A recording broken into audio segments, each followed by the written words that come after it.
A silver scroll discovered hidden in an ancient amulet has revealed what appears to be a magical spell that has remained a secret for 1,300 years.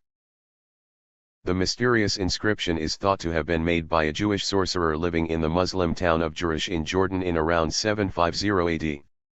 Although the silver scroll is too delicate to unfurl, CT scans of the relic have revealed 17 lines of text in an unknown language, alongside what the researchers call magical symbols.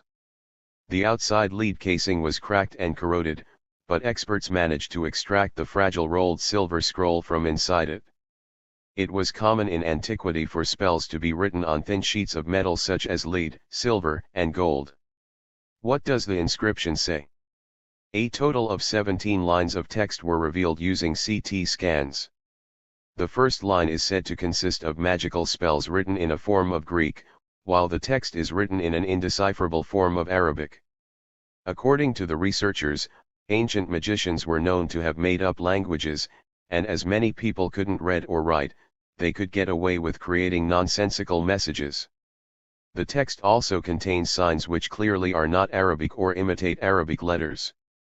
Most of these occur in line 1, but a few further signs are found in the following lines.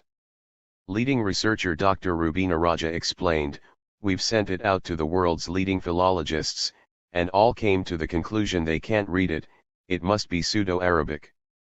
Collectively, it has not been possible to assign these signs to a known alphabet.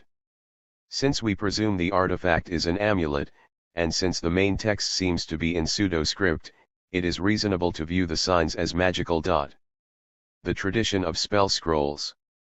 In antiquity, thin metal sheets, lamellae, made of various metals such as lead, silver, and gold were used for writing magical texts.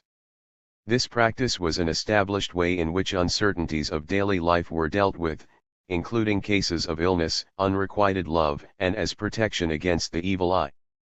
Such texts therefore let individuals speak directly to us through a medium, and they give vivid insight into ancient mentalities and emotions, an insight which we hardly get from other literary or official ancient texts such as historiography, poetry, or inscriptions, the researchers wrote. Usually the metal tablets were folded or tightly rolled up after the texts had been written. They were then placed in an outer case. The tablets were not intended to be unrolled and read again. People believed the scrolls fulfilled a magical function once encased in the container. Such objects could, for example, be deposited in houses or carried on the body for protection.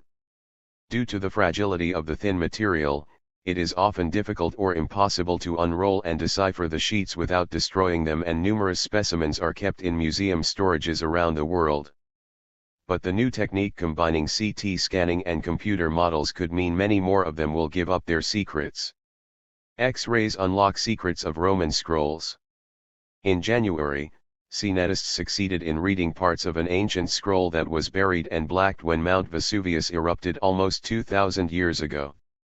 The scroll was one of hundreds that form the world's oldest surviving library, and researchers are hopeful it could reveal all of its secrets. It was retrieved from the remains of a lavish villa at Herculaneum, which along with Pompeii was one of several Roman towns that were destroyed when Mount Vesuvius erupted in 79 AD.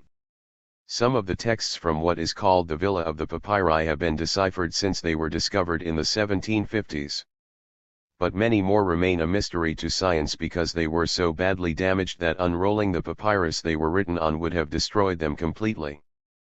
Previous attempts to peer inside the scrolls failed to yield any readable texts because the ink used in ancient times was made from a mixture of charcoal and gum. This makes it indistinguishable from the burned papyrus.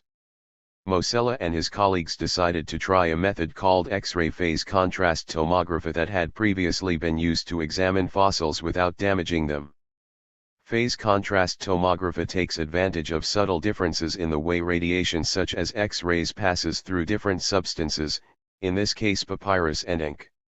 Using lab time at the European Synchrotron Radiation Facility in Grenoble, France, the researchers found they were able to decipher several letters, proving that the method could be used to read what's hidden inside the scrolls.